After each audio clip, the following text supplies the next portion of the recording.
Hello my fellow Sins! Today I will be showcasing two strategies for Knighthood boss Einek on difficulty level hard. The first strategy will be the Slater strat that heavily relies on getting a crit with Durari, and then I will show you how you can get a similar score using the LizHawk HP strategy. The purpose of this strat with Slater is to use his passive to decrease the crit resistance of Einek. Our goal is to crit with Durari's ult, so we want to set her up with triple crit gear. As you can see, my rolls are 5 attack, 5 crit damage, 50-50 split. Again, weapon cosmetics upgrade are worth the investment, and I have her maxed out. For Helbram and Gowther, you want to run HP defense sets on them, since maximizing HP gain is critical for your point in this point system. And you can do this in various ways. You'll see here making sure that your associations have HP defense gear on. And URing the belt and the rune is recommended for all the units. And the same, you want to upgrade their HP cosmetics in the closet. And this one is very important. Slater gets his own page, okay?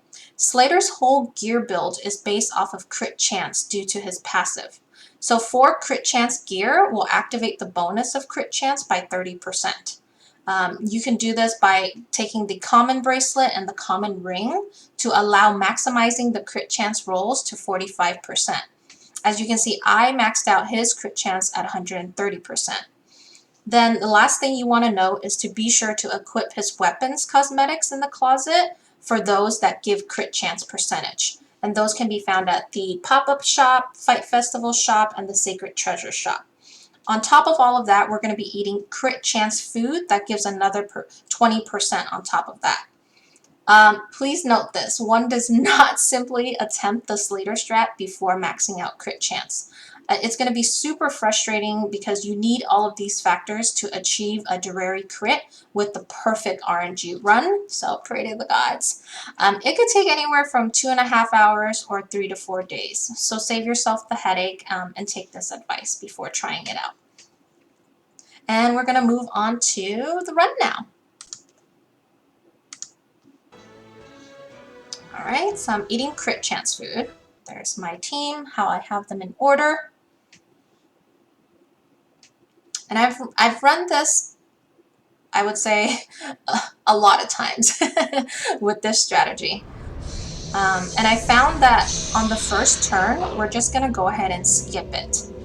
Okay, so once that turns up, I'm going to show you right now how we're going to want to do that.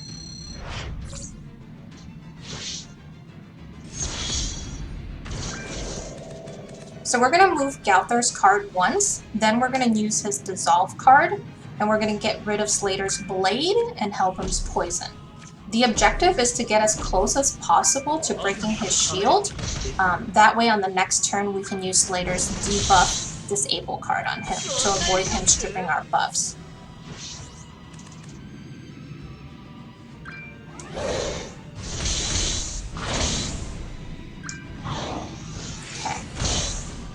Good, he's attacking that, that's perfectly fine. Then as you can see, he has his ult, so we do not want any rank 2 cards as he will derank those and deplete your ultimate gauge orbs by the number of skills that he deranks. So we're going to go ahead and just pimp slap him twice with Durari. Slater debuff disable him, and we're going to move a Helbram card for the extra points, and we also want to build Helbram's ult as well. Einek will prioritizing attacking those with buffs on, so he'll attack Durari, which is what we want as she's going to lifesteal it back with her ult. So we're going to go ahead and use her strike card and combine for the evasion arrow, then get rid of Helbram's Poison and move Gowther's card to build his ult.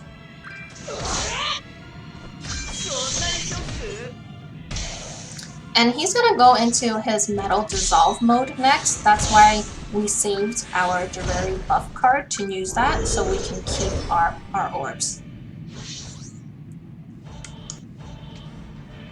Okay. We're going to go ahead and use our buff, and then we're going to just go ahead and ult him with Galther. That takes away his orb, gives us that, and we're going to go ahead and just get rid of Slater's strike card and then debuff him again.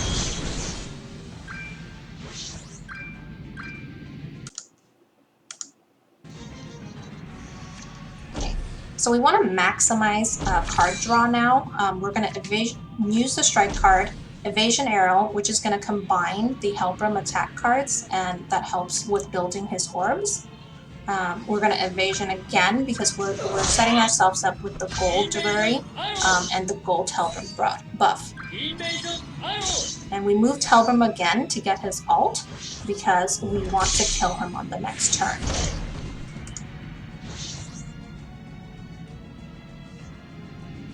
Okay, so we want to ult with Helbram because his ult will take the defense buff on Einek away. Then we're going to want to buff with Einek. We're on turn 6. And there we go. We hit for 6.7 million. So the hardest part about this is keeping him with enough HP, then breaking his shield, and ulting with Helbram to cancel his buff. And then of course you want to murk him with Durari. Again, I think this score can improve next week as I've been grinding all this week to maximize all of their HP rolls. So we'll see how it goes. So you can see 2879 for this Slater strat. Now let's bring LizHawk into the picture.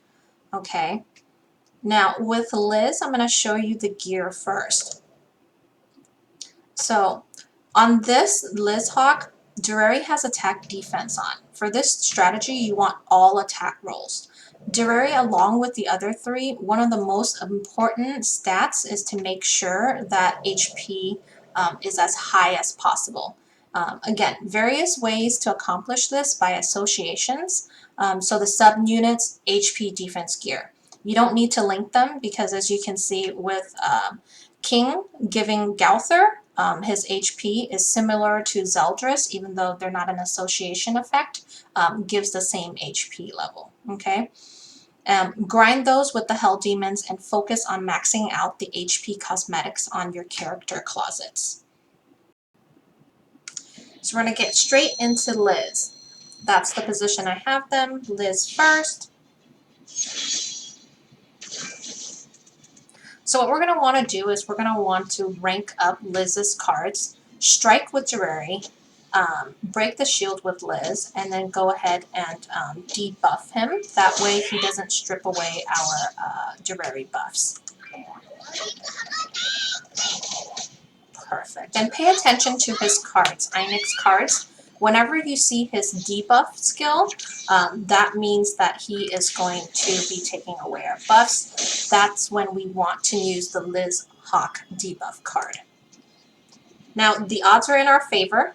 This was probably my 10th run with the LizHawk strat, and I got super, super lucky because Einek's next cards are his attack cards, not his debuff cards, so it's not going to strip my buff. Okay.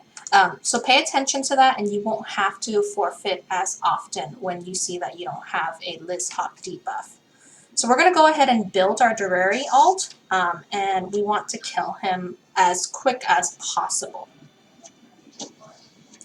So we're going to pimp slap him twice, and I am just going to go ahead and get rid of that Liz card. And we can stall, but on this next turn, as you can see, Einek is going to get his ult, and I just want to kill him as quick as possible. This is turn 3 for the LizHawk strat. So super fast, a lot better than the Slater strat where it requires a lot of patience. So you can see her there. So at this point, I think what I'm going to do is I went ahead and combined it. That way I can get 20% increase. Turn 3, I'm going to go ahead and just strike with Twigo for maximizing damage. And we're going to wombo combo him. Let's see our damage here. And we hit for 1 million. But because we finished him off on turn 3, our score compared to the Slater strat, we got 27-29 on this.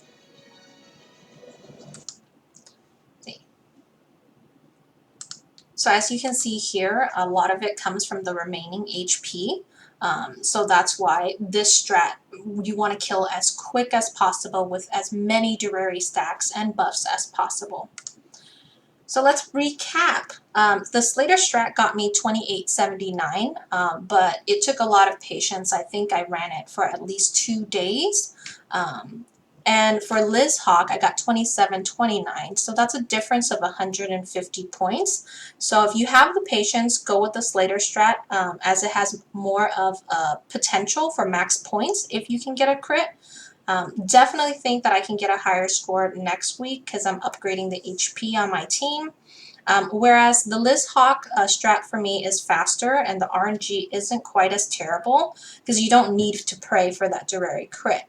I think if your LizHawk and Twigo have better stats than mine, then you can ult him on the 3rd turn. You may get over 3k points. So try this out and let me know how it goes on the comments below. Also, I will be working on my Einek Extreme score, and that's going to be coming soon. Probably going to try to upload that on Monday and beat my score of 6,500 here. All right. Thanks, guys. Thank you for joining. And if you do like this video, please like and subscribe, and I'll see you next time. Bye.